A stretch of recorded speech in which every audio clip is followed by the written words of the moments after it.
everybody, welcome back to another episode. Today's guest is Gus Stirrat. Gus is a virtuoso bass player from Glasgow in Scotland. This episode is actually going to be a little bit different. I'm going to include some video and audio examples of Gus playing because I really want to focus on his solo and chordal playing. You may have already seen some videos of Gus doing duets with singers or with guitarists, playing solo, the way he uses effects, and the way he's using his Overwater Hollowbody with a high C string for that kind of playing. Gus also plays an Overwater J series. He's playing with artists like McGuire and The Brassholes, gigging all over Scotland and the UK, and he runs his own studio.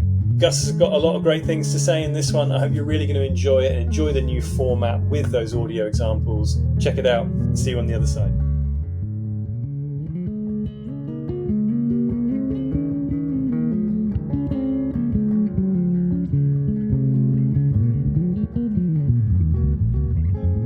Great to have you on. What are you up to at the moment? Tell us about the kind of projects you're doing. I can see you're in your studio there, so let's talk about that. Absolutely.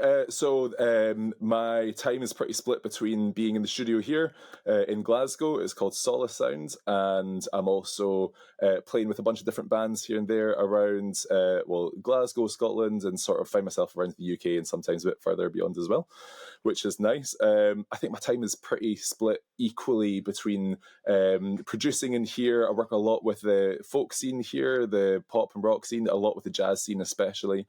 And I sort of play in a handful of bands that I can tell you a little bit about here and there. One of the guys that's keeping me really busy just now is Tom McGuire and the Brassholes, which is pretty pretty wild funk, kind of James Brown with loads of other wild things sort of thrown in here and there. An absolutely cooking 4-piece horn section, which is great fun. Loads of wild unison lines. I've been playing with those guys for the last year and a half or so, and it was a total task to get all the parts down because it's a pretty sort of a wild gig. But yeah, thoroughly enjoying finding my feet on that one, which is good. Can we talk about that one a little bit? Because I've seen a lot of videos of that particular band, and it is like, it's really burning, isn't it? So absolutely burning, man.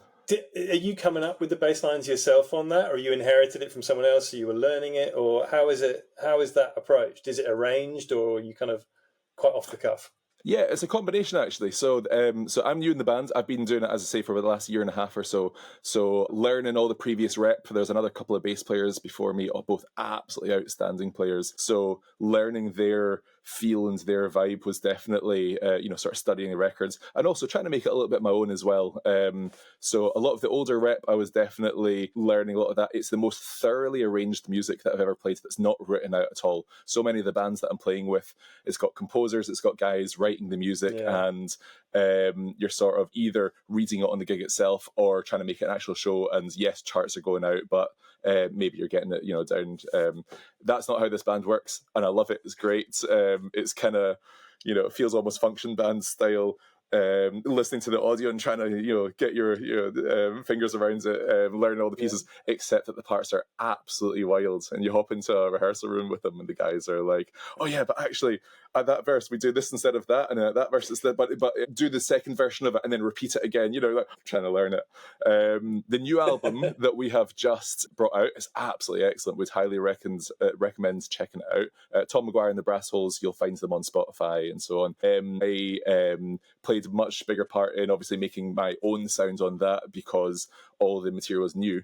However, Tom, who heads up the band, he really does put all the parts in himself. He'll go and program some stuff up on Logic, send it out, and even go, play all the bass parts himself. He probably wouldn't consider himself a bass player, but he knows the vibe. He knows what he's wanting, whether it's slap or if it's fingerstyle or if it's unison lines, because often it's unison lines with the guitar parts or with the horn players, or he's worked out the sort of almost grid of the bass goes here, the piano goes here, and the guitar goes here, and then these guys do a unison line here, and as he passes these parts out, go and meet in a room and kind of try and work them through, and then obviously make them our own to a certain extent. And but he's an excellent band leader, so it really helps having that organization and direction, I suppose. Yeah, absolutely. Sounds like a lot of work, man, but the result is there. It's such a great sounding band.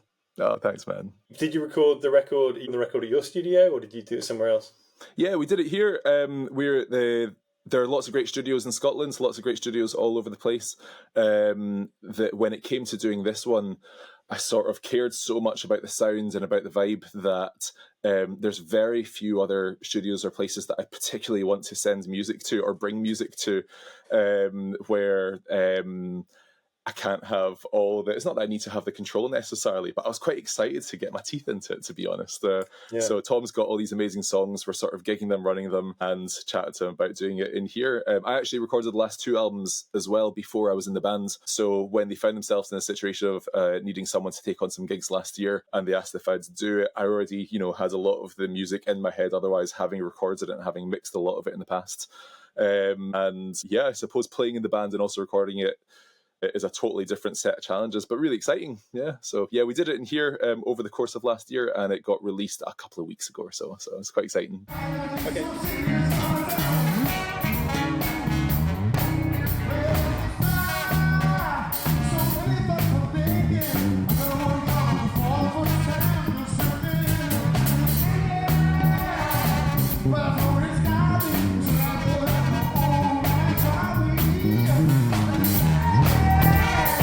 Obviously, it's pretty involved, the stuff you're talking about there, the kind of playing, the kind of training you need to actually work out those parts, and also the running the studio and recording it.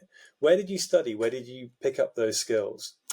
I studied originally at Strathclyde University. They ran a great music course called the BA Applied Music, and it was one of these courses where you addition on your instrument, you need to be a player, you need to be able to sight reads, need to be able to understand music theory, all the sort of standard conservatoire things, but it also included a load of interesting elements of music tech, for example, that you could go far down or not down. You could really concentrate on composition or on history of music or on performance, but because there was access to these studios and great lecturers, I just started doing a bit of that as well. And I remember early on thinking, I'll go and do the studio stuff as well, because it means I can record my band's demos for free and, a bit of fun. And as I got a few years into that at uni, while also playing and doing all that sort of thing, started taking it quite seriously and started taking on jobs here and there. Then when I left university, I did a master's at Napier University in sound production, just to sort of fill in the gaps in my knowledge more than anything else.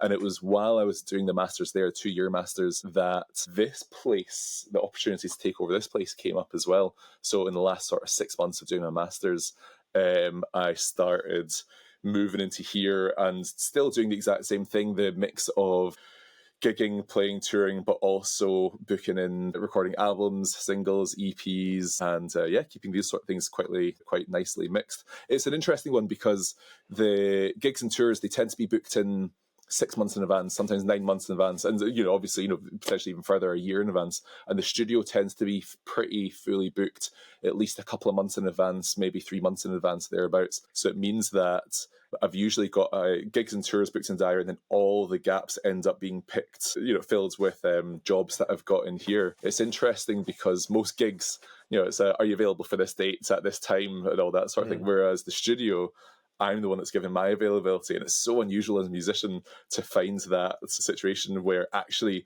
the ball's in your park and you're saying when you're available, and then they'll be coming to you. The two work hand in hand. It kind of feels like having a real job in a way, doing the studio thing, except with all the perks of freelance. I can, take tours. I can go, whether it's, ends up being, weeks around the UK or all around the world, or taking random things in Glasgow as well. So that's kind of how that works. That's really interesting, you're saying about like the scheduling of the studio there, because we focused a lot on kind of side hustles with a lot of the guests on this, whether that's teaching, writing, or something completely different. Sam Edgington spent quite a lot of time as an undertaker, he told me last week. So, I heard that. I listened to that, yeah. By running the studio, you're kind of taking back that control. In the music industry, everybody wants you on Saturday night, but it's very rare anyone needs you on a Tuesday for anything. So it's great to have that ability to okay, I can gig Thursday to Sunday, for instance, and then Monday to Wednesday, maybe I can be in the studio, or I could be teaching, or that's a lot of these kind of side hustle ideas. The focus isn't that I haven't got any gigs. The focus is how can I fill up the other days in the week where traditionally, unless you're on tour, people aren't asking you to gig. So that's a really interesting one. And obviously, we've said a lot as well. The more relevant you can make these things, the better. So, you were obviously working on your bass playing, but you're also working on your production skills at the same time. That extra string to your bow when you go out and start making a living in the world. Yeah, definitely. I've got a couple of quick wee thoughts on that as well. Yeah, man. The whole thing of I only do book in Monday to Friday, 10 till 6 basically in here, thus meaning that evenings and weekends are free for gigs or rehearsals or whatever it ends up being, and the tours get booked far enough in advance so that that doesn't tend to get in the way. Because I'm able to keep the Monday to Friday filled in here, it means that I can really pick and choose the gigs. So I used to do loads of function gigs and all these sorts of things because, as a student especially, and even past that, it pays your way through. A function gig is only the best paid regular gig that you might actually have, to be honest. Yeah. And they can be really good, and sometimes they can be really not good, but it doesn't matter. Job's a job. But because I've got the studio, it means that I can sort of pick and choose these sort of things, so that if it means being away playing with the bands that I really, really, really enjoy, but it potentially pays, a lot less, I'm not so worried about it because there is this other job. One of the gigs that I've been doing for the last nearly 15 years, 12, 13 years since I was a student, is the Michael Dean's Quintet. You might have seen me doing that jazz pub gig. I've chucked up a couple of videos here and there. Yeah. And that's a 40 quid gig that I do once a month. And it's been 40 quid since I was a student. and actually, the players that I'm playing with are absolutely amazing. They've totally shaped how I play, and to be able to pick and choose the gigs, and yes, obviously take on the well-paid gigs that I thoroughly enjoy doing these sort of things, but also not be freaking out about that the gig that I've got this weekend is a random 40 quid pub jazz gig. It's really nice to sort of keep that mix of things, I suppose. Having that freedom to choose the more creative project over the better paid project 100%. is a real luxury, and actually really pays dividends in your playing down the line. I think there's a tendency when people move to like a city like London or New York or LA, wherever it might be, these places are so expensive that you have to just say yes. You have to prioritize the money over the art form a lot of the time, which isn't always the best thing for you as a musician. I was going to kind of touch on that because, like saying, you studied in Scotland, your studio's in Scotland, you're gigging in Scotland a lot. I know you tour all over the world and play all over the place, but was that a conscious thing for you? Because there is, like I said, there is a tendency kind of all over the world for people to go to these hubs of London, Paris, New York, wherever it might be. But it's not so much of a thing anymore. I know since I moved to the north, I play in Manchester a lot now, and I'm getting to know a lot of the musicians on that scene, a lot of the venues. And there's some just phenomenal musicians. I know Glasgow is just the same. Do you think that's it's been a thing of the past that you need to be in London? How do you approach that? Is there any desire to get down to London and go and kind of do that whole thing? Good question. I love going to London. I love playing in London. So I'm down there probably once every month or two. So not very often, but a few of the bands that I'm playing with will be going down. I was down there recently playing the Jazz Cafe with the Brassholes guys, or before that was Ronnie Scott's with a band called Strata that I play with. So a lot of these sort of key venues and places I find myself in here and there.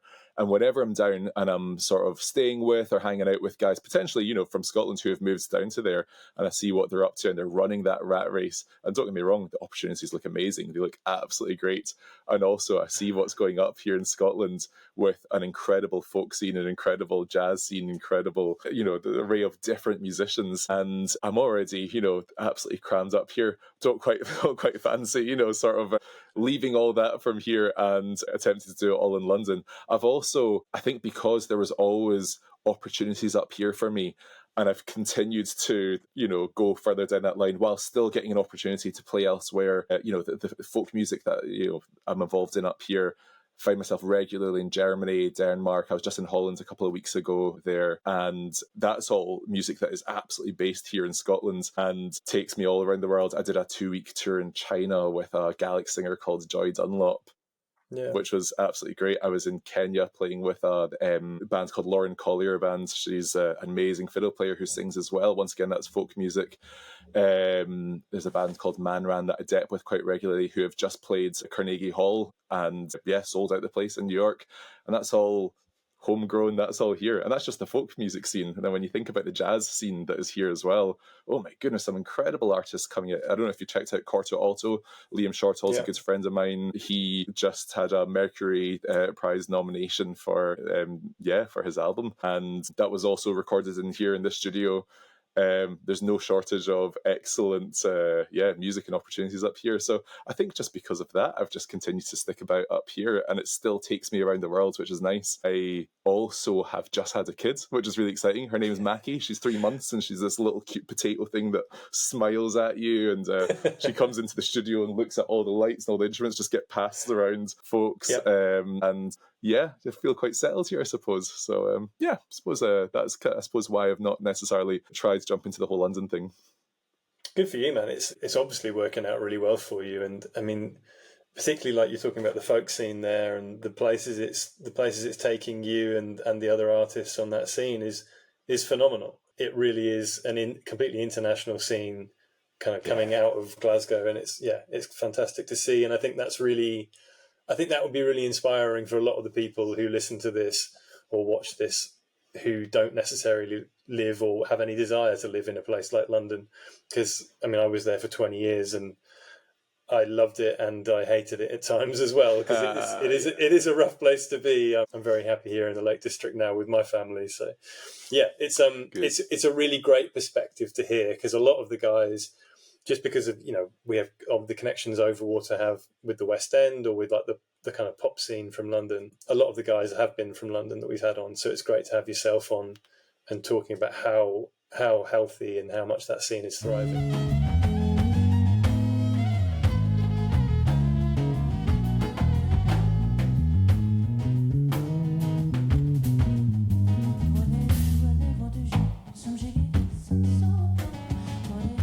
A lot of the folk stuff that I've seen on your social media channels, you get to play some real virtuoso stuff. You're the perfect guy for it because you've got those kind of chops as well. But can we talk about that a bit? What is your approach to? You're doing a lot of chordal work on your Hollowbody. Your Hollowbody has a high C, right? Yeah, shall I show you? Yeah, please. All right, I've got this boy here.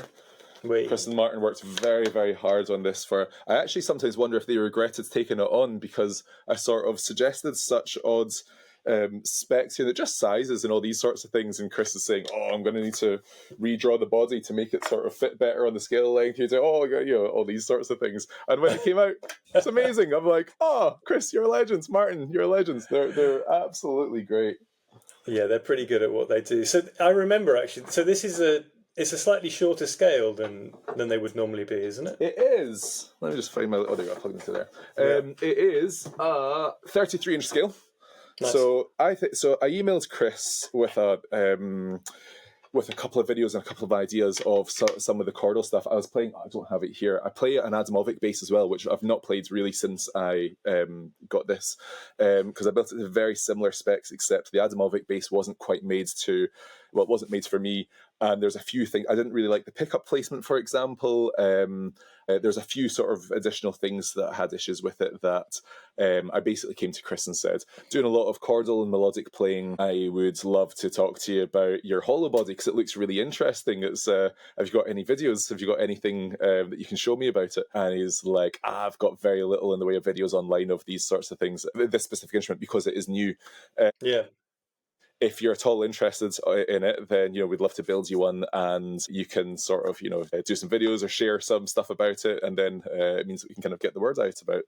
So I put my order in, and then the guys sort of worked over the next however long, and eventually came out with this thing. The man hours in it, I don't know how they do it. This sort of hand carved ebony bridge, wooden pickup covers. It's far posher than any bass I've ever played or had. Everything is absolutely, even the wooden wee knobs and everything. I went for the 26 frets that's got the wee cute S-shaped thing, and there's 26, so you've got two more, two louder. I'm playing in D major often enough, so I might as well go and get that high guy there. No, I'm joking about D major. However, there's the odd occasion here that I remember specifically. I think I texted Martin and said, "Here, I see you're working on the body.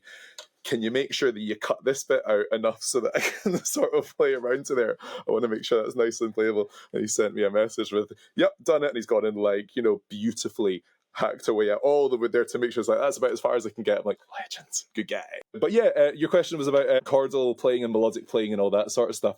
I've got a bunch of different influences, but one of the big ones is Yannick Wistala. And okay. Yannick Wistala plays a 32-inch, I'm trying to remember the name, it doesn't matter. But similar deal, high C, and he's doing all these incredible melodies. Now, he's absolutely in this, jazz world.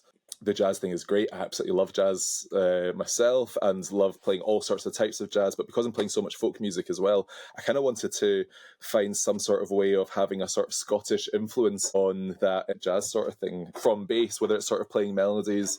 So a lot of it can be, I've got a pedal boards down here, which I'm getting all those ambiency sort of things and so on. And then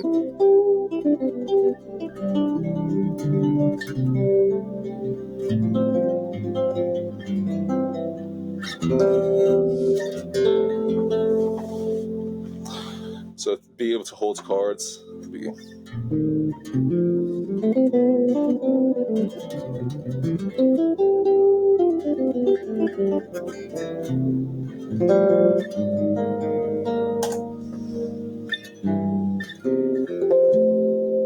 Yeah.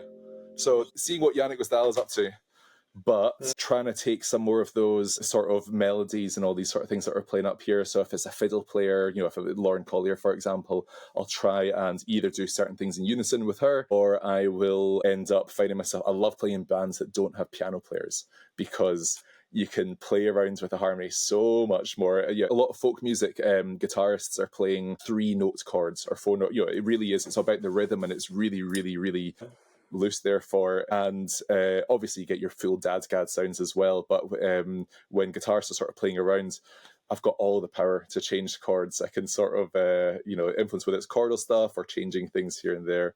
I love that sort of mix.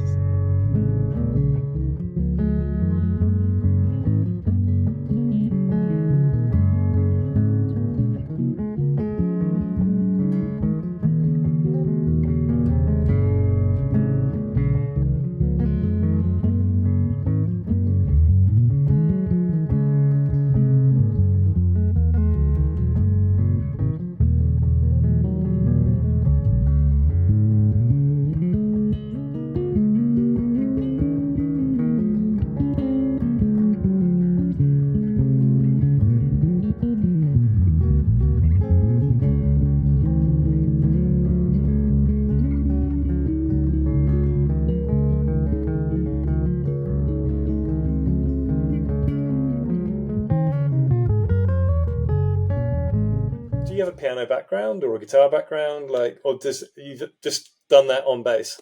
Yeah, just on bass. I think the reason that I've got more comfortable on bass doing that whole thing is because I'm not very good at piano. I can fart around in the key of C major and do some interesting party tricks and so on, but I'd never take a piano gig. Nor do I really play much guitar. Same deal. I can sort of play around on guitar and I've got fretboard knowledge, but it's all about bass for me. So I write from bass. One of the bands that I write a lot of music for is called Fatsuit, and it's kind of, I don't know, this is a very cheesy way of putting it, but it's almost Scotland's answer to Snarky Puppy. I'll send you some of the stuff. You can see what the guys are up to.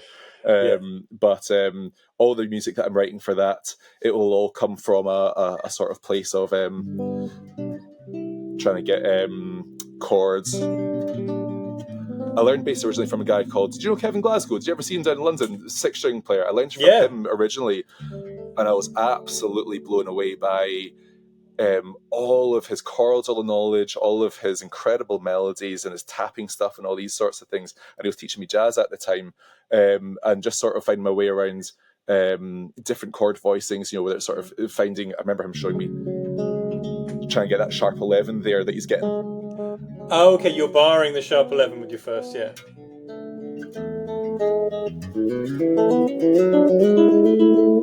So I remember him showing me loads of these sorts of chordal sort of things, and therefore just finding bass is the instrument I pick up when I'm composing, because it's where I know all the chords and harmony, and if I hopped onto piano, I'd be lost, man. With the folk melodies, the harmony, is that something that you're kind of just used to hearing, having grown up where you've grown up, or have you kind of sat down and consciously studied it and looked at the way that traditionally those melodies are phrased and the kind of scales they're using, or how have you got all that under your hands and in your head? Yeah, good question. I've probably come from a jazz background where I've gone and learned some Charlie Parker heads. I remember learning Scrapple from Apple, and it's like a great party trick to be able to pull on these jazz gigs where the bass player plays it in unison. And generally trying to learn. I remember getting the real book out and trying to learn as many melodies as I could. And then when I started getting more involved in the folk scene, thinking, no bass player is playing, well, I'm sure there are bass players playing this sort of folk melodies, but I can't see them. There are very, very, very few of them, I suppose. So I thought, I'll try and start to learn more of these folk melodies, more of these folk tunes. Yeah. And I've not got down as many as I'd like to, but especially playing in a few of these different bands, thinking, okay, cool. I could groove. I could groove, or I could,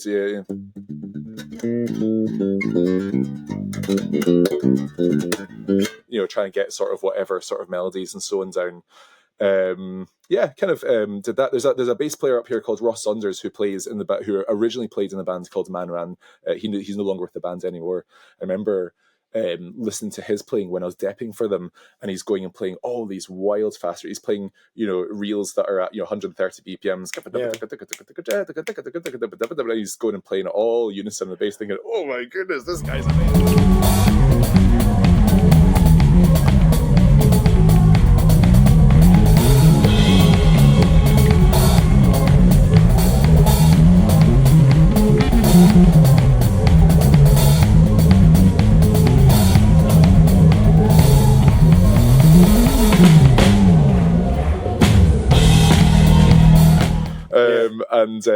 I suppose probably applying some of that sort of thing here and there. So there's so many Scottish folk scenes around here. There's so many different folk festivals here and abroad that I find myself involved in, either in a bass capacity or even as as a sound tech capacity. In the past, I used to tour as a front house engineer for a few different bands as well, which is great knowledge for when I'm on stage and I can hear issues either in IEMs or figure out and be able to bridge that communication gap.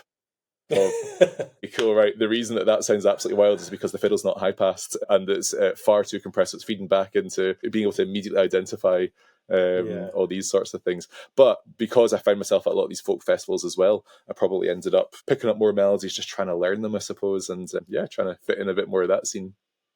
That's a really interesting point. That approach of learning, not just learning the bass line, is so important. I know when I was studying at Leeds Conservatoire, every time you kind of approached a tune, you would look at the bass line, the melody, and then soloing over the harmony. So understanding the chords and then being able to solo over them. Now that was for me, that was in a jazz context, but you can absolutely apply that to a pop tune or to. I mean, I think Marcus Miller talks a lot about.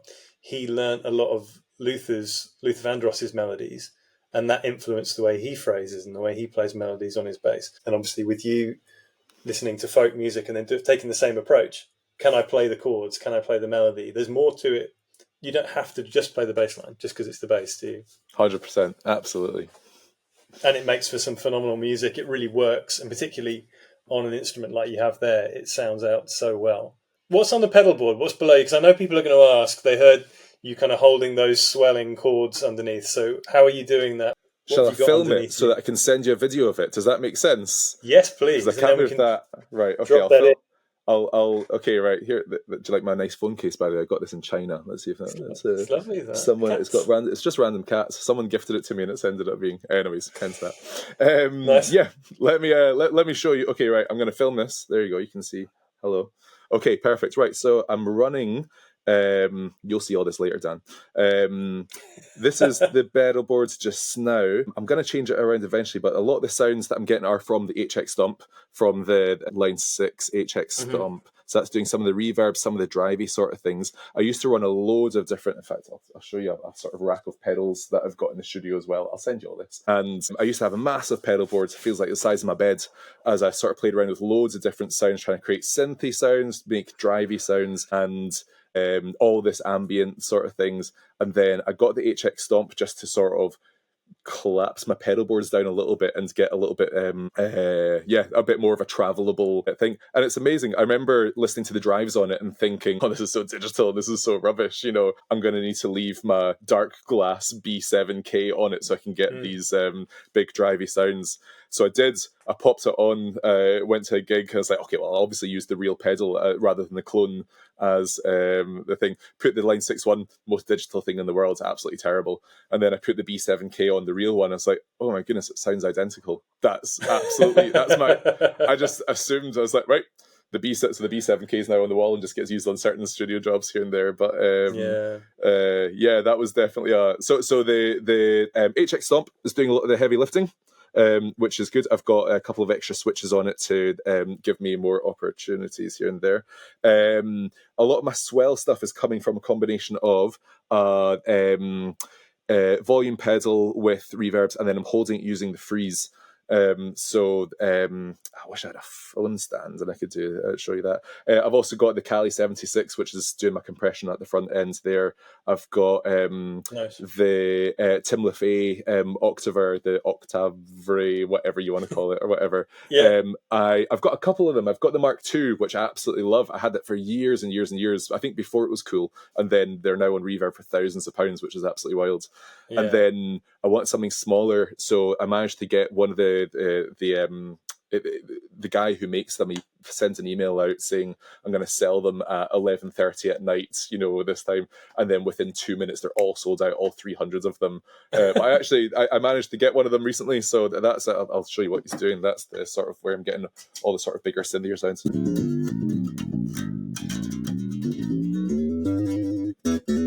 All those sorts of guys there.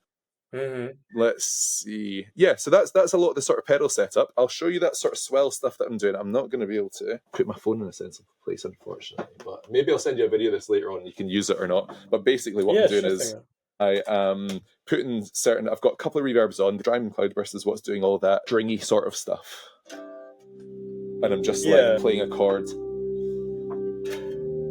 I'll put the mix up so you can exaggerate it and hear what it's up to.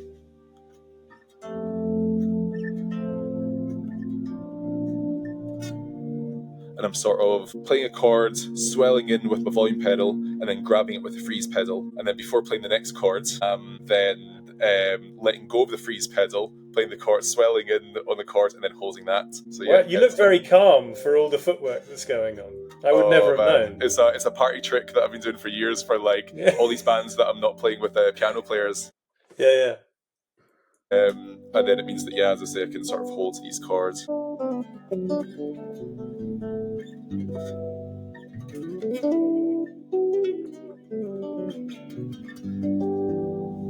Yeah, good mix. And the only other thing that's funny on this board as well is I've got this fancy MIDI controller here that I'll show you later on that controls a lot of the HX Stomp or a lot of the other things that I've got on the board. And it also controls my iPad for when I'm doing a lot of reading gigs that I need to control full or score the app. So does lots of interesting things. So the video might make more sense when I send you that, but edit that and use what you will. So lovely to have you in person taking us through how you approach that and make those sounds, because like the first time you did it, I didn't realize there was all that going on underneath. Like you can hear kind of a swell and it's sustaining, but there's quite a technique to what's going on with the way you've set up the pedals and the way you're using them there as well, which is really cool. Yeah, good mix. I can hear a lot of that, like you were talking about Yannick. I can hear a lot of like Yannick, and then obviously the minute you put the Octavra or whatever it's called on, you go straight to kind of like, I can imagine Tim in a basement club in New York somewhere right away. Absolutely. It's kind of Jojo Mayer and Wayne Krantz and all that kind of sound, isn't it? It's really... Yeah. Were you ever in the 55 bar before it shut down? I was. I saw Mike Stern there with Tom Kennedy. I always forget the drummer's name. But it was ridiculous. Like, it's like to be, feet from Mike Stern and Tom Kennedy. So good, man. Blew me away. I used to listen to all those Weckl records that had Tom Kennedy on when I was a student at Leeds. Yeah. And like that club was so cool. Like I was chatting to him in a break, and he was talking like he did the ships for a long time, and I was there with the girl who I'd met on a ship, like when I'd been doing a gig on a ship, and yeah, just so cool. Like the access to absolute legends. It's absolutely amazing. Yeah. The sounds that you're talking about, that Tim LaFay in the 55 bar, just shaking the walls using, the OC2 style thing, just 100% octave down. That's absolutely my bag. That's my jam. I love that, man. It's really, really good. I saw Wayne Krantz a couple of times in 55 bar. Just, oh my goodness, so inspiring, man. And you're absolutely in the right place for that. It's good. I can see your J series behind you there. Yeah. What kind of governs your choices? If you're going out, what kind of gig are you going to take the J on as opposed to taking the Hollowbody on? So the Hollowbody is definitely the artsy bass. So it's jazz and it's folky stuff and it's all the anything artsy, definitely. And then this, let's see if you can see what's going on. Jazz bass, J5. I think it's from 2009. Chris might know about it. I'm sure if I opened it up, it would probably tell me or something. Probably. It looks like mine. It's got very similar bridge and It's certainly before Overwater bridges and before Overwater pickups. Certainly, I found it secondhand, and I was listening to loads of gospel music, listening to all these guys playing like 5-string jazz basses, and I'm really inspired by Justin Rains, who plays with Israel Newbreeds and all the these sorts of guys. Does all the big gospel stuff, and so many of these guys, they're playing 5-string jazzes and jumping between, whether it's like just big gospel fills to like just laying down a groove to just being also harmonically, that music is so incredible. So I was listening to lots of that, and I was looking around for a 5-string jazz bass, and this came up in, I think it was Nottingham or something like that. So I drove down and checked it out, and it's got all the posh bird's eye maple heads. It's got the flamed maple top, all these sorts of things that if I had it built for me, maybe I would have chosen those things. But it's just all there ready to go, which is great. Yeah. But you're asking me, where do I use this one? Where do you use that one? I'd use this one on anything poppy or anything rocky or anywhere where it kind of needs to sort of blend in and look more like a bass player. I feel like if I play that, then I'm absolutely shouting, saying, "Ha! I'm the bass player, hello!" And if I'm playing this, then I'm being a band's member, if you know what I mean. So it's partly a look thing, but it's also obviously a sounds thing. This sounds like a classic jazz. I can't get that sort of grunt from that thing that's designed to be beautiful and stunning and pretty. And this is very much poppy, jazzy sort of thing. I actually used to have black nylon wind strings on it. I absolutely loved it because it still had the jazz thing, but it was much rounder and warmer. But when I started doing the Brassholes gig, and there's enough slap stuff that I was like, I need to have that, all that sort of sound, I suppose. So I'm using this on Brasshole stuff, on Fat Suit, on there's another band that I play with called Celtic Worship. Similar big, deep, loud sounds. Anything where I just need to look more like a bass player and kind of shake the room a little bit more. It's absolutely mighty. I think it's a Johnny's preamp that's in it, and it's the Bartolini pickups that I've got in this one specifically. I feel like I'm constantly trying to tame the low ends because there's just so much sub coming from these things. It's a 35-inch scale length. If I were to get another one, I'd do 34 or 34 and a half or something like that, because even though Chris is absolutely sure that 34 and a half is the ideal, it's long enough or whatever, I'm thinking I've got low ends for days in this. If it's 34, I bet it's still going to sound absolutely amazing, and if anyone can do it, it's those guys. But who knows? That's a conversation for another time, to have with them. It really does shake a room.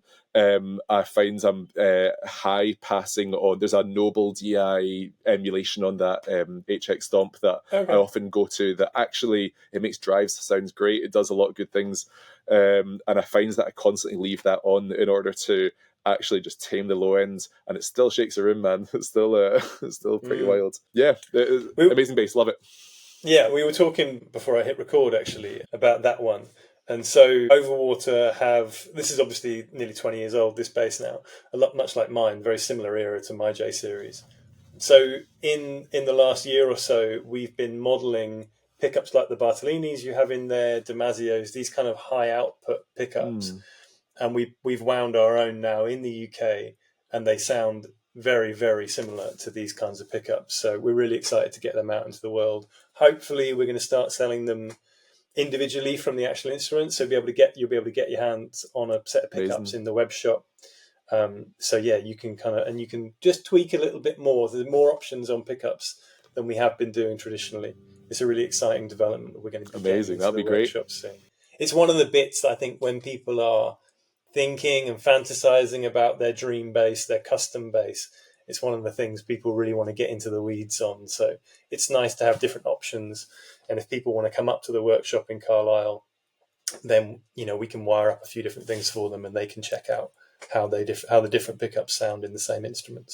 So you were just mentioning about the Noble DI emulator you have on the Stomp. Obviously, with your experience in production, running the studio there and playing out live, one of the things I've been talking to guys out, which is a little bit clickbaity, a bit of a hot topic, but what is your kind of go-to DI at the moment? Do you have a preference? Because I feel like guitarists have for a long time been getting into their boards, and now everyone's on Kempers and Fractals and all the other things that they like to use, the Quad Cortex, and so bass players, I think our version of that has been, how much money can you spend on a tiny DI box that has nice valves in it?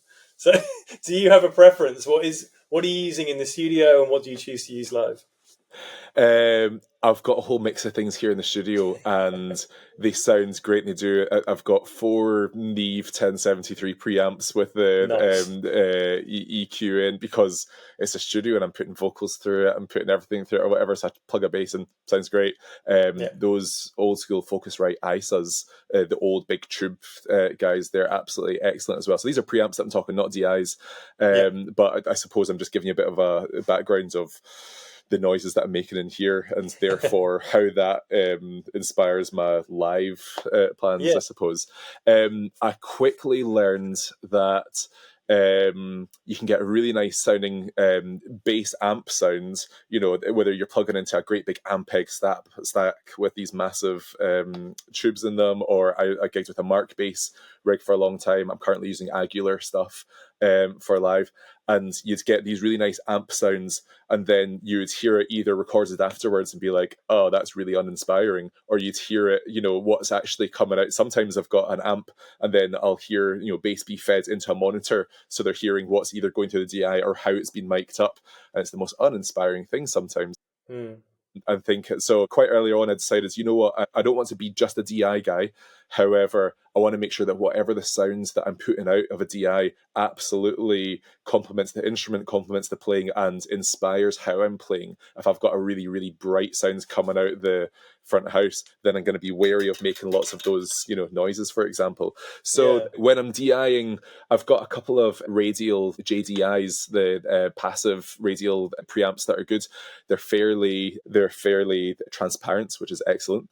But so much of it for me, I find, is trying to create a good basic sound, whether it's in the Stomp that someone else can manipulate, or maybe I'm manipulating it myself in the studio if it's something that I'm recording. And when I see how deep I go into changing sounds at the studio end, so much of the sounds that I'm creating on a board or through a DI almost feels like it's more about how it's feeling at the time. But at the end of the day, when I'm mixing bass, I'm pulling in low end, or I'm pushing out low end, or I'm saturating a little bit more, or I'm side chaining it off a kick drum, doing all these sorts of things that it almost doesn't matter if it's a Noble DI or a Reds DI, or the Ready one or whatever, or if it's an emulation on here.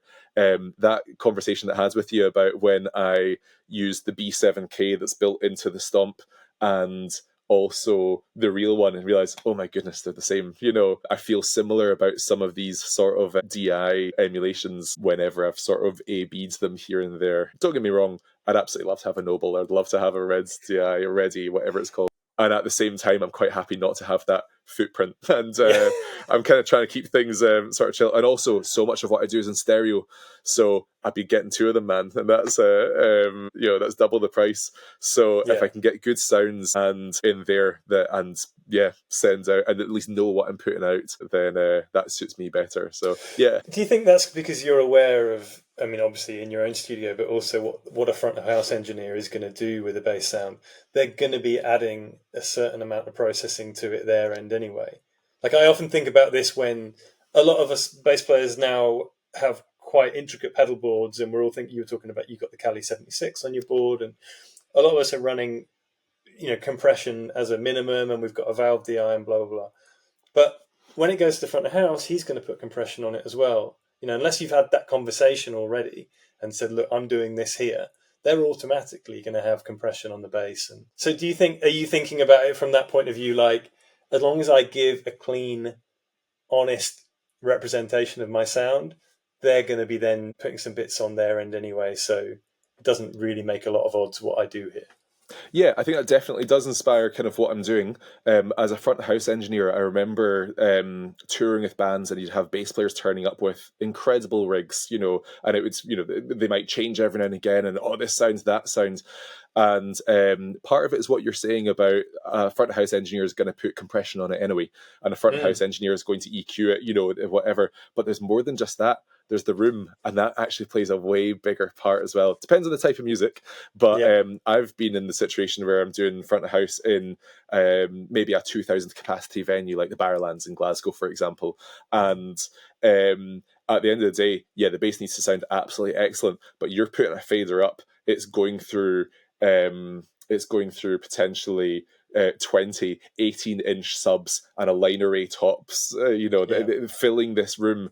And actually what I'm hearing is not that it's going through a tube DI. What I'm hearing is that it is absolutely shaking the floor, and it's bouncing off all the walls, and you're looking forward to when there's a couple of thousand people in that room to go and absorb some of that, certainly. And once again, wouldn't matter if they're going through a tube DI or the emulation on it on a stomp. Yes, you want it to sound like you want it to sound, but there's so many other factors down the road, whether it's live or whether it's in a studio situation, I suppose. So I think it probably does therefore dictate kind of how I feel about these things. The reality is that noble emulation, with it turned off, I will put a drive on and it sounds like a drive or whatever, and then I put the Noble before the drive or something like that, or after the drive even. I put it after the drive, and it immediately makes the drive sound. And I've got it here, I can probably show you. So like the two drives that I'm going between mostly got this fuzz, and then I've got this proper big hefty drive. When you pop the octave on that, gets a... But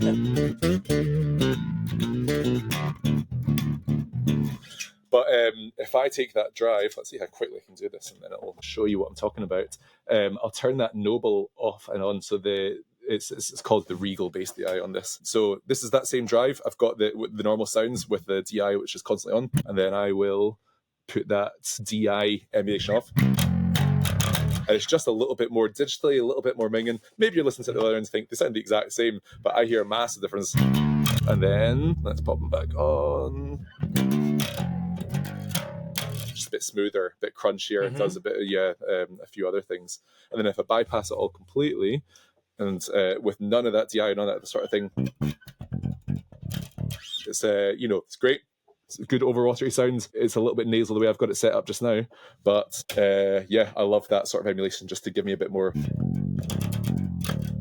of that warmth, I suppose. Yeah, that's great, man. Thank you. I've had a bit of a theory for a long time now that there's a balance to be had between getting the sound you want in here, and actually quite often I think it's relevant for me when I'm listening to recordings back, like before we go out on tour, we'll have the recording of the last run in rehearsals so everyone can brush up as they go. So I'm hearing my bass sound then as well, which is just going to be the DI'd sound going into the desk wherever we were in the studio. So there's that sound that I'm trying to craft, but then there's also, like you just said with the example of Barrowlands, there's the sound you're giving the front of house guy, which is going through a wall of enormous speakers into an enormous bouncy room. And I don't think my perfect sound in here is the same as the perfect sound that I want to send to the front of house. I'd smiley face up my bass sound a bit more for these tiny, tiny speakers, Whereas when I send it to the front of house, I want to give that person plenty of mid-range because they're going to need that clarity, that definition to the bass sound. What do you want as a bass player, and what do you want as a front of house engineer? And is there a happy medium that you think we should be conscious of? Or do we just get the sound that inspires us and let the front of house person worry about it? Good question. I think there's a bit of both for me. The other thing that I find is that I'm playing venues of all varying sizes. So I might be playing a 50 capacity venue, and then I might be playing a 2000 capacity venue. And actually, unless I've got a separate, front of house engineer and a separate monitors engineer, which is obviously you'd hope in some of the sort of bigger venues, but in some of the mid-size venues and the, smaller venues, the monitor sounds that you're getting in your ears, or that I'm getting in my ears, is the same processing, the same sound that's going out the front house. So if I'm playing in a room that's actually got quite underpowered subs, for example, that front of house engineer is cranking the low end, and that's affecting my monitor mix to, give me all that sort of thing. Equally, if I'm playing in a massive venue that's got an overqualified low end in the PA system, sometimes, they listen to this thing, and I've already told you it's got bags of low ends, so they might end up actually taming some of that low end, and in the room that might sound great. But in my ears, if I'm sharing the same EQ curve as they are, if they're doing monitors and front of house from the same console, then it's going to sound thin in my ears. So I don't think there is an answer for it always needs to be how I feel, or it always needs to be sort of trying to give them the best thing. I think I need to hope that I've got a good front of house sound engineer who is taking the sounds that I'm giving them and making it as complementing as possible out the front of house. And if it is therefore sounding not good in my ears, maybe I'll have a conversation with them to try and discuss, here's what I'm hearing, is there anything we can do about it, or is that just what it is? In general, I will try and give something that I know is not going to absolutely flop out the low end. So I am potentially putting that sort of wee low cut, that high pass thing. I actually don't even know what frequency it's high passing at. It's probably 40, it's probably 50, it's probably 60 hertz. So it's probably not wildly high, if you know what I mean. And it's probably got a bit of a slope, because even with it on, it's absolutely shaking rooms. But I think rather than having a one trick fits all, I think that giving a front of house engineer the best sounds that you possibly can, or the best sounds that I possibly can, based on what I like the sound of, both in my ears in the studio or in an amp or going through a PA system otherwise, while also accepting the fact that it's always going to sound in different venues if front of house and monitors are coming from the same desk. And I think it's also an argument for really knowing your instrument inside out. I know this instrument so well, and I know what all the things do in order to give me the sounds that I need. I remember one of the first gigs that I did on that bass on the Hollowbody. I was down south on tour with a band called Blue Rose Codes, and we were doing some slightly more stripped back acoustic-y type things that I was doing a lot more chordal and melodic stuff on. It's singer-songwriter stuff. It's kind of sort of folkier Scottish singer-songwriter. And the first gig I did sounded absolutely amazing in my ears. And the second gig lost all the low ends, lost all the warmth, all the everything. It sounded terrible in my ears. And I know it's not the bass.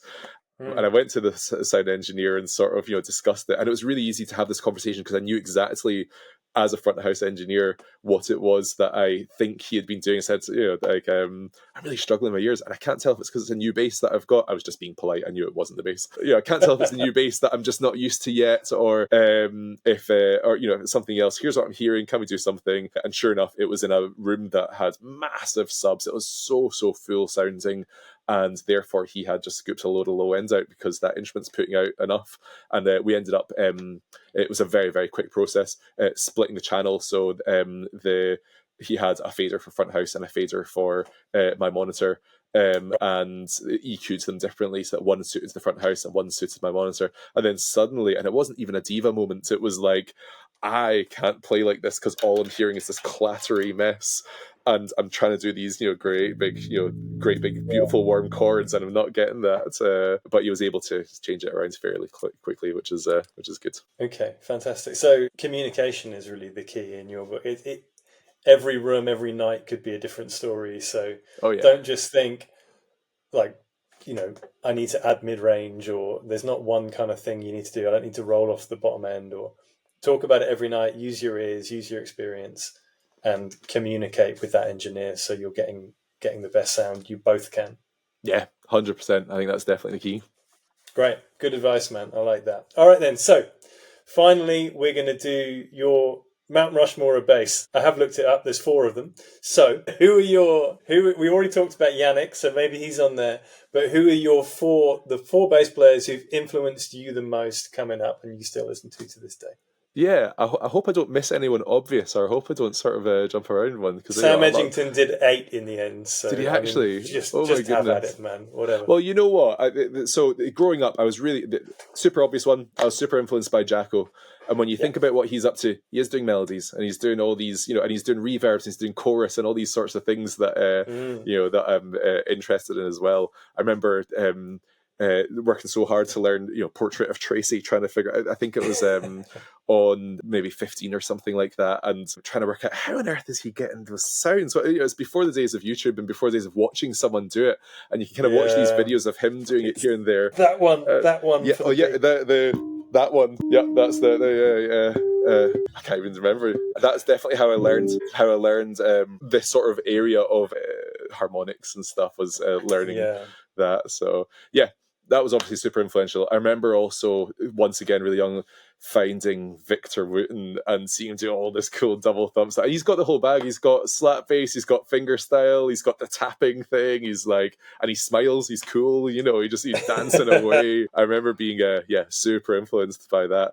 Later on, if I had to name another couple, I think it would definitely be Yannick Wistala. I find him really inspiring. I love his podcasts. I love listening to just his approach of music and life and these sort of things. I actually mixed an album recently. Maybe I'll send you the clip, whether you want it or not. I mixed an album recently that he played bass on. It was a sax player called Scott Murphy, who's based in Hong Kong, and they recorded it out there in Hong Kong and sent it to me for mixing. I thoroughly enjoyed it because I'm sort of in my normal job of running the studio and doing this while also listening to this bass player that's absolutely influenced me so much, doing all these sorts of things, and hearing him excellently nail every single element of the music that he's playing. And then I was listening to his podcast a few months later it was, and he was like, I'm just going to share some music I've been playing on recently. Here's a sax player called Scott Murphy who I've been who played on his album. We went into Hong Kong and did the album out there, and then he was so nice, man. That's why I was so chuffed. He was like, and I've got to say something about the mix, and I was kind of like, oh, what's he saying? I was like, there's one thing I got to say about the mix. The bass sounds so good, man. I'm like, phew, I'm safe, we're good. It's like, nice. Drums are excellent, but bass is great, man. And he plays a bunch of the tracks, and so I was like, oh, yes, he likes it. For all you bass players out there, I think the bass got mixed really nicely. You don't really know what's going to happen. And when I heard it, I was like, oh man, the bass sounds really nice. The overall mix is cool. I'll play you a little clip here.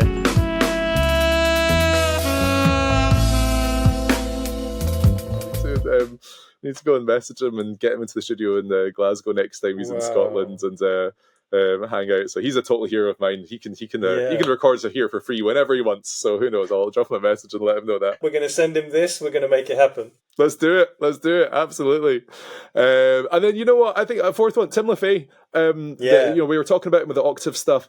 He's been around for forever, playing in so many different bands, so many different ensembles. But the stuff that he's doing that I absolutely love, he'll take out a Mingin P bass or something like that, or he's playing Serix a lot as well, just like 4-string short scale and just sit on a groove and do a thing, or like chuck on this wild OC2. It's about how you play it, not the notes that you're playing, the sounds that he's creating, the fuzz stuff, the octave stuff, grooving on a short scale 4-string bass, passive pickups, legends, good guy. Yeah. Fantastic.